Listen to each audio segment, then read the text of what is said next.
여러분 안녕하십니까? 황교 MBC 뉴스투데이입니다. 먼저 오늘의 주요 뉴스입니다. 현대자동차가 광주 투자가 예상보다 늦어지고 있습니다. 투자를 성사시키려면 풀어야 할 일이 많습니다. 혈세를 들여 만든 숨은 자동장치가 지난 주말 폭우 때 작동하지 않아서 농민들이 분통을 터뜨리고 있습니다. 세월호 침몰 외력설을 규명하는 실험이 사실상 성과 없이 끝나서 침몰 원인이 미궁에 빠졌습니다. 교차로에서 119 구급차와 승합차가 충돌해 90대 응급 환자가 숨진 사고와 관련해 경찰이 누가 신호를 위반했는지 조사하고 있습니다. 광주시와 현대자동차의 합작 공장 설립이 당초 기대보다 늦어지고 있습니다. 이용섭 광주시장도 민선 7기에 가장 먼저 해결할 현안으로 현대차의 투자 문제를 꼽았는데요. 투자 성사로 가기까지는 풀어야 할 숙제들이 많습니다. 이계상 기자입니다. 민선 6기 광주시가 역점적으로 추진했던 광주형 일자리 사업. 그 핵심이 될 제조업 기반이 광주시와 현대자동차가 합작으로 만드는 완성차 공장입니다.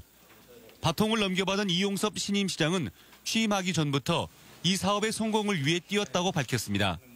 이 시장은 당선인 신분으로 청와대 장하성 정책실장과 정태호 일자리 수석을 직접 만나 정부 차원의 지원을 약속받았다고 설명했습니다. 하지만 현대차와의 투자 협약식이 한 차례 무산된 이후 세부 사항에 대한 협상이 예상보다 길어지고 있습니다.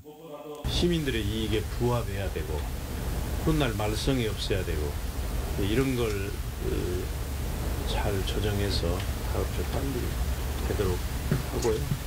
지방자치단체와 대기업이 1, 2대 주주로 참여하는 합작법인의 설립이 국내에서 처음으로 시도되는 만큼 합작법인 이사회 구성과 경영 책임 범위 등을 놓고 광주시와 현대차의 삿바 싸움이 진행 중입니다. 총 자본금 7천억 원 가운데 현대차가 투자자로 참여할 수 있는 지분은 19% 정도입니다. 나머지는 광주시가 투자하거나 제3의 투자를 이끌어내야 합니다. 광주시로서는 투자 적정성과 혹시 모를 사업 실패에 대한 책임을 최소화하는 방안을 찾을 수밖에 없습니다. 현대차는 노조와의 마찰을 피하기 위해서 완전히 새로운 모델을 광주에서 위탁 생산한다는 계획을 세웠지만 현대차 노조는 광주시와 투자 협약을 진행할 경우 법적 조치를 강구하겠다고 밝혀 노조 반발이 막판까지 변수가 되고 있습니다. 여기에다 합작법인의 시민 혈세가 투입되는 데 대한 지역사회의 공감대와 광주시 의회의 동의 절차도 민선 7기 광주시가 풀어야 할 숙제입니다. MBC 뉴스 이계상입니다. 정의당 광주시당은 성명을 통해 도시철도 2호선 추진과 관련해 공론화 과정을 거치겠다는 후보 시절의 약속을 지키라고 이용섭 시장에게 촉구했습니다. 이 같은 요구는 이용섭 시장이 취임 기자간담회에서 신고리 원전과 같은 공론화 방식은 비용이 많이 드는데 그런 과정을 거치지 않고도 합리적 결정을 할 수 있다고 밝힌 데 따른 것입니다. 정의당은 선거 전과 선거 후의 모습이 어떻게 이렇게 다를 수가 있느냐며 시민이 참여하는 공론화 과정을 통해 대중교통 정책을 마련해야 한다고 압박했습니다. 네, 오늘은 구름 많은 가운데 덥겠습니다. 낮 최고 기온 보시면 광주와 목포가 30.5도, 완도가 28.5도까지 오르면서 내륙을 중심으로 30도를 웃도는 더운 날씨를 보이겠습니다. 오늘 미세먼지 농도는 좋음 수준을 보이겠습니다. 한편 오늘 밤부터 내일 아침 사이에는 서해안을 중심으로 안개가 짙게 끼겠습니다. 교통안전에 주의하셔야겠습니다. 자세한 지역별 날씨 살펴보겠습니다. 현재 광주를 비롯한 전남 지역 대부분은 21도에서 24도 분포를 보이며 출발하고 있습니다. 낮 기온은 광주가 32도, 담양과 화순이 31도까지 오르면서 더운 날씨를 보이겠습니다. 무안이 28도, 영암 30도, 장흥이 31도를 보이면서 구름 많은 가운데 역시나 더운 날씨를 보이겠습니다. 곡성이 31도, 광양은 33도까지 오르겠습니다. 날씨였습니다. 새로운 민선 시기가 출범할 때마다 가장 먼저 챙기는 게 지역 경제와 일자리입니다. 이번 민선 7기도 마찬가지인데요. 지금까지 전남에서 이루어진 일자리 창출을 들여다보면 대부분 정부 주도였고 그나마 생색내기가 많습니다. 박영훈 기자입니다. 지난 2015년부터 전남에서 시행 중인 청년 희망버스. 일자리 센터가 나서 구직자와 구인업체를 연결하는 제도입니다.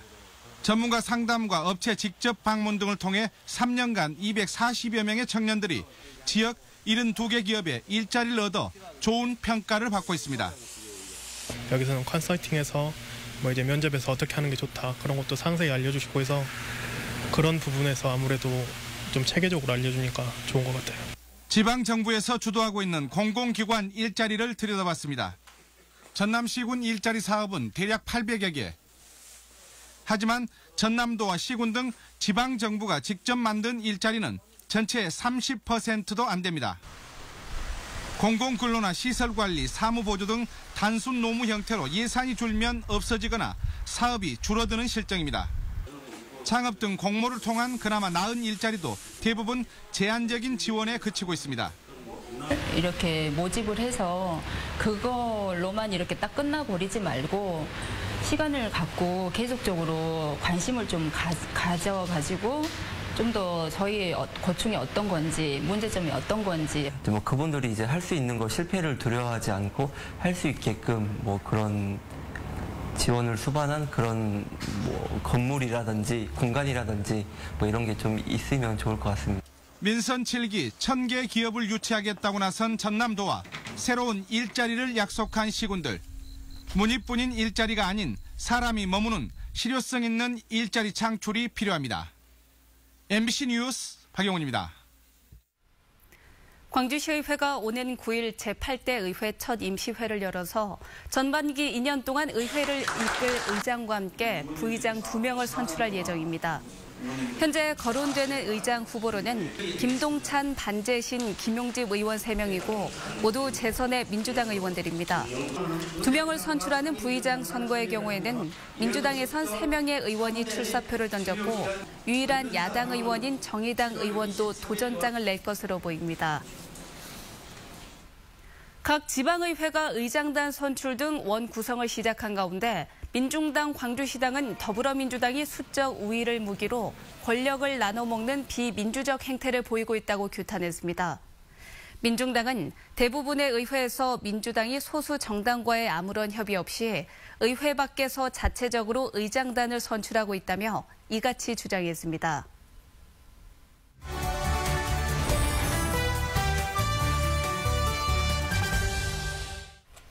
네, 광주혁신위원회가 발표한 민선 7기 비전과 정책에 대해 시민사회가 잇따라 우려의 목소리를 내고 있습니다. 네, 김현영 광주로 상임이사와 좀 더 자세한 이야기 나눠보겠습니다. 안녕하십니까? 네, 안녕하세요. 네, 먼저 518m 타워 건립에 대해서 이야기를 나눠보도록 하죠. 이와 관련해서 시민사회가 제기한 문제 어떤 게 있을까요? 네, 혁신위가 발표한 5.18 민중항쟁 상징 랜드마크와 지역 볼거리 문제 차원에서 518m 타워를 건립하겠다는 안을 제안을 했습니다. 네. 하지만 이게 정말 현실 가능한지 문제 오히려 살펴봐야 된다고 생각되는데요. 네. 서울의 육상 빌딩 높이가 274m라고 합니다. 그다음에 롯데월드 타워 높이가 555m인데 광주에 이런 높이로 만들 장소가 타워를 만들 장소가 과연 있겠는가 네. 하는 것이 첫 번째 의문시 되고요. 또한 상당한 예산이 필요할 건데 이런 예산을 어떻게 확보할 것인가 하는 것도 의문시 됩니다.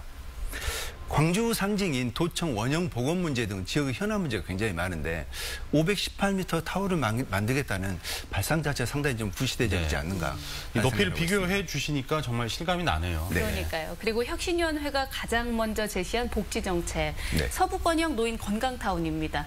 그런데 시민사회는 이것을 철회해야 된다고 주장을 했는데 왜 그럴까요? 네, 이용석 신임시장 혁신위원회가 광주 서부권형 노인형 특화형 노인 건강타운하고 장애인회관 등 13가지 사업을 추진하겠다는 발표를 했는데요. 이용섭 시장이 처음 후보로 이제 출마를 했을 때 발표한 전체 복지와 관련 공약이 25개입니다. 하지만 이번 혁신위에서 발표한 내용이 8개밖에 되지 않습니다. 상당히 좀 빈약하기 그지없다는 것이고요. 또 하나는 이제 복지 현안 등 사회적 문제 해결 접근 방식이 대규모로 그 시설을 개발해서 해결하겠다는 발상 자체가 약간은 진보한 발상이지 않는가 하는 평가를 받고 있습니다. 네. 네. 이용섭 시장이 이 약속한 복지 관련 공약이 제대로 반영되지 않았다. 조금 전에도 약간 언급을 해주셨는데 네. 어떤 면에서 그런 거죠?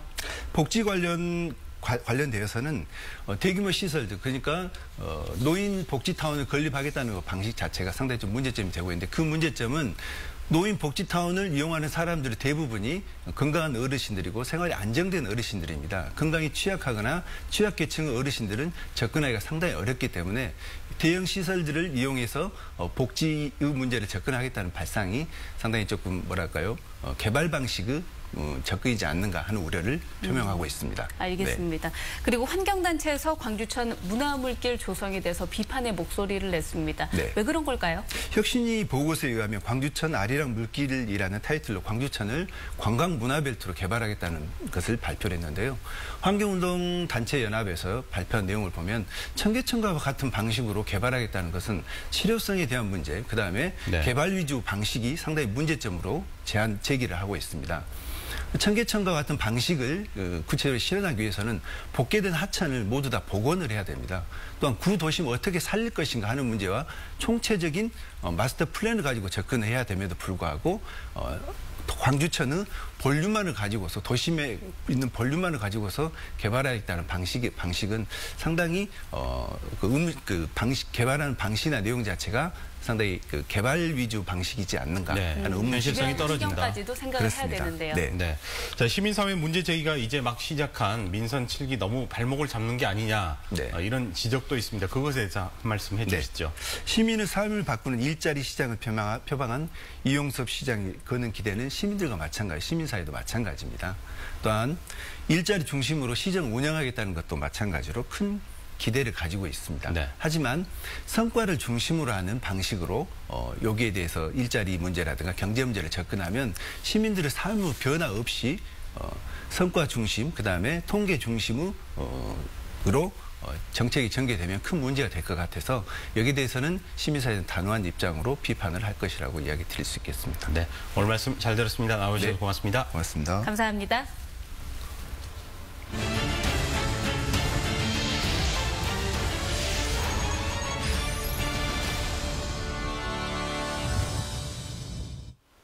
세월호 침몰 원인을 규명하기 위해 지난주 네덜란드에서 진행된 실험이 미완성으로 끝났습니다.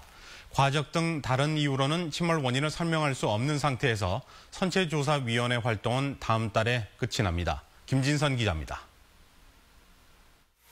세월호를 타각 5도에서 한계치를 넘어선 40도까지 다양하게 돌려봐도 알려진 속력 17.5노트에서 조류를 감안한 19노트로 올려도 갑판과 내부에 실린 화물의 움직임과 무게중심을 모두 적용해봐도 익히 알려진 J자 모양 항적 그대로 모형이 회전하거나 침몰하는 일은 재현되지 않았습니다. 이럴 확률이 도대체 몇 프로나 되겠느냐. 아무리 우연히 겹쳐서 대형 참사가 난다지만 이건. 그래서 세월호 좌현에 외부 힘을 가해보는 외력 시험이 실시됐지만 결과는 마찬가지. 해양연구소 마린 측은 외력 없이도 일부 유사한 항적을 찾았다는 입장이지만 세월호가 급격히 회전한 각도나 기울기는 여전히 설명하지 못했습니다. To explain this extreme high rate of turn, and this extreme high rate of turn, according to us, is not realistic. 외력의 종류와 세기 등을 알지 못한 채 이뤄진 시험은 정확한 원인을 규명하는 데 한계를 드러냈습니다.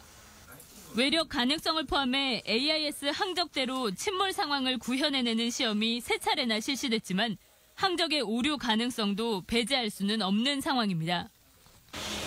That there can be errors also in the AIS data and some noisy signals in AIS. So we always have to be careful with AIS data. 다음 달 활동이 종료되는 세월호 선체조사위는 오는 14일 실험 결과를 포함한 그동안의 조사 내용을 유가족들에게 먼저 발표할 예정입니다. MBC 뉴스 김진선입니다.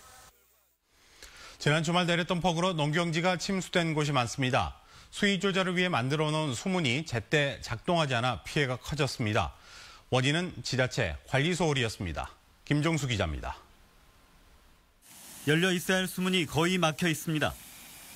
차오른 물이 수위를 견디지 못하고 수문 위로 넘쳐납니다.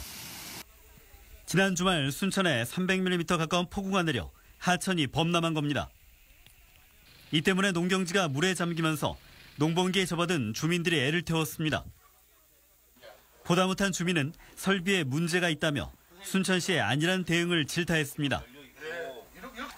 지난 2016년 새로 설치한 자동 설비가 제때 작동하지 않았다는 겁니다.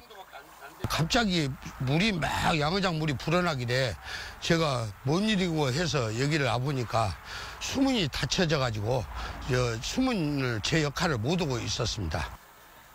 주민은 또 설비 관리가 평소에도 이루어지지 않아 폭우 발생 시 피해를 더 키울 수 있다고 우려했습니다. 막대한 세금을 들여 수위 조절을 위해 설치된 이 장치는 보시는 것처럼 관리가 안 되고 방치돼 제 기능을 다하지 못하고 있습니다. 이에 대해 순천시는 전기가 끊기면서 설비가 작동하지 않았다며 대책을 마련하겠다고 밝혔습니다. 방류되면은 자동으로 닫히고 또 고산점 물이 배제할 수 있도록 앞으로 그 매뉴얼화해서 주암 면하고 긴급하게 체계를 구축하여 개선토록 하겠습니다. 이상 기후의 영향으로 집중호우가 잦은 여름철. 많은 혈세를 들여 만든 홍수관리 시설이 자치단체의 안일한 관리 체계로 중요한 시기에 제 기능을 다하지 못하면서 아까운 세금만 낭비하게 됐습니다. MBC 뉴스 김정수입니다. 교차로에서 119 구급차와 승합차가 충돌해 90대 응급환자가 숨진 사고와 관련해 경찰이 수사를 이어가고 있습니다.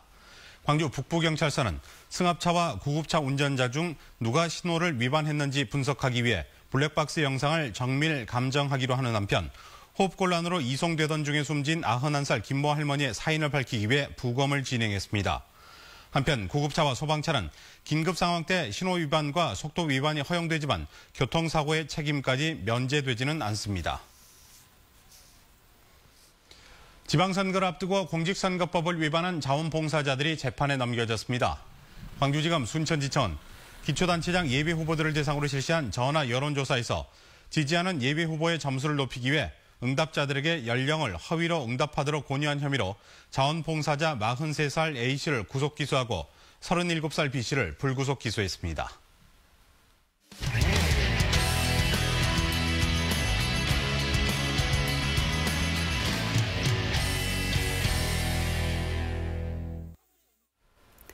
얼마 전 충북 청주의 한 식당에서 손님들이 집단적으로 어지럼 증세를 호소해서 병원으로 옮겨지는 일이 있었는데요. 일산화탄소 중독이 원인으로 추정됩니다. 덥고 습한 여름철 식당이나 급식실 등에서 비슷한 사고가 발생하고 있어서 주의가 필요합니다. 충북 MBC 김대겸 기자가 취재했습니다. 청주의 한 장어구이집. 지난 1일 이곳에서 식사하던 손님 11명이 갑자기 어지럼증과 두통을 호소해 병원으로 옮겨졌습니다. 원인으로 추정되는 건 일산화탄소 중독. 당시 100제곱미터 남짓한 공간에서 20명 넘는 손님들이 숯불을 이용해 장어를 굽고 있었습니다. 저희들이 이제 그 시설을 보니까 환풍 시설도 제대로 작동은 되더라고요. 근데 환경 요인에 의해서 아마 일시적으로 그렇게 된 거라고 저희들은. 환풍 시설은 작동했지만 에어컨 가동 때문에 창문을 모두 닫은 게 화근으로 지적됩니다. 밀폐된 공간에서 숯불을 피우다 보니 산소 농도는 계속 떨어지게 되고 불완전 연소를 가중시켜 실내에 일산화탄소가 가득 차게 됩니다. 더욱이 차가운 에어컨 바람은 일산화탄소를 아래로 가라앉게 배출을 어렵게 만듭니다. 지난해 7월 청주의 한 공사 현장 간이급식실에서도 무더위에 에어컨을 틀어놓고 일을 하던 조리원 13명이 쓰러지기도 했습니다. 하지만 관련 법에는 식당이나 급식실 등 5인 미만 영세 사업장에 대한 실내 공기질 규제는 없다 보니 사고는 계속 반복되고 있습니다. 그 영세 사업장의 배출 특성을 체계적으로 조사를 해서 그런 사업장들에 필요한 효과적인 대응책이나 규제 방안을 마련하는 게 필요하고, 작년 한 해 일산화탄소 중독 등 질식사고 발생 건수는 전국적으로 690여 건. 반복되는 사고를 막기 위해선 법규 보완뿐만 아니라 저가형 검출기 보급 등 영세 사업장에도 적용 가능한 현실적인 대책 마련이 시급합니다. MBC 뉴스 김대겸입니다. 광주시가 일하는 청년들의 생활 안정을 돕기 위해서 소액 단기저축을 지원하는 청년 비상금 통장 참여자를 모집합니다. 청년 비상금 통장은 청년이 매달 10만 원을 10달 동안 저축하면 시가 100만 원을 더해서 200만 원을 마련해주는 사업으로 청년 소액 대출이 부채로 이어지는 것을 방지하기 위해 만들어졌습니다. 참여 대상은 광주에 거주하는 만 19세에서 39세까지 근로청년으로 세전 근로소득이 60만 2천 원 이상, 167만 2,105원 이하 청년이면 신청할 수 있습니다. 전남대와 광주 북구 광주도시공사가 도시재생사업과 연계해서 전남대 인근의 캠퍼스 타운 조성을 추진합니다. 새 기관은 중흥동 일대 22만 제곱미터 규모로 창업 지원 공간과 주민 거점 시설, 그리고 기숙사 등이 포함된 캠퍼스 타운을 조성하기 위해서 협력하자는 내용의 업무 협약을 체결했습니다. 전남대는 도시재생 뉴딜 사업을 통해서 캠퍼스 타운을 조성하기로 하고 오는 6일쯤 국토부에 사업계획서를 제출할 예정입니다. 국제 그린카 전시회와 로봇 박람회가 김대중 컨벤션 센터에서 오는 5일부터 4일간 열립니다. 광주시가 주최하는 이번 행사는 4차 산업혁명 시대에 발맞춰서 친환경 자동차 산업의 첨단 기술과 트렌드 변화, 로봇 기술을 관람할 수 있는 종합전시회로 30개국 230여 개 업체가 참여합니다. 또 태국 투자환경설명회와 유럽연합시장투자세미나, 국제 첨단 자동차 기술 컨퍼런스 등 다양한 부대 행사도 진행됩니다. 지난해 전남의 귀농 귀촌 인구가 4만 명을 넘어선 것으로 나타났습니다.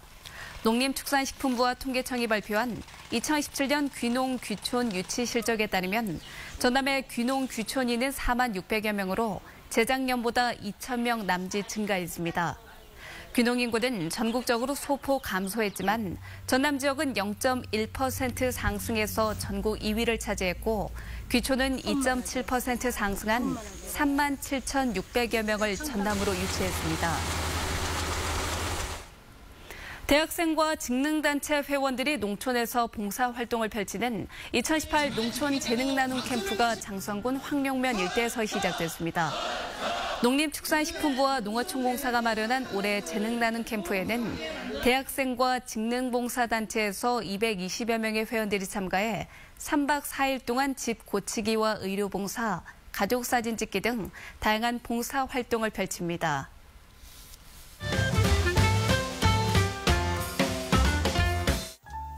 (7월부터) 적용되는 일반 도시가스 소매요금이 지난해 수준에서 동결됐습니다. 광주시는 외부 전문 회계기관에 의뢰한 결과에서 가스요금 인상 요인이 있었지만 물가 안정을 위해서 요금을 동결하기로 했다고 밝혔는데요. 덕분에 가정과 영업용, 산업용 수요처의 연료비 부담도 한결 덜어질 것으로 보입니다. 2016년 기준 전국 평균보다 많은 양의 일회용품을 사용하는 것으로 조사된 광주. 일회용품 사용을 줄이기 위해 시민들이 발벗고 나섰습니다. 학교 주변 일회용품 없애기 운동을 펼치는 대학생들도 있고요. 20대부터 60대까지 2달간 일회용 컵과 비닐봉투를 사용하지 않는 일회용품 안 쓰기 시민도전단도 출범했습니다. 환경을 생각하는 일, 역시 말보다 실천이 중요한 것 같죠? 양경렬 화가의 개인전 플로처럼 서사처럼이 5일부터 광주 신세계 갤러리에서 열립니다. 다양한 시각의 사람들이 모였던 광장을 배경으로 도시와 사건을 자유롭게 담아냈는데요. 위아래가 반사되거나 얽힌 이미지를 통해 관객들에게 일상의 이면을 찾는 기회를 선사합니다. 정명숙 화가의 개인전 적 담겨짐은 오는 9일까지 양림미술관에서 열립니다. 한지를 동그랗게 오려서 원만하게, 그리고 최선을 다해 살아가고 싶은 사람들을 표현하고 그 안을 꽃처럼 작고 아름다운 것들로 채웠는데요. 200여 점의 작품을 통해 관객들의 분주한 일상에 휴식을 제공합니다.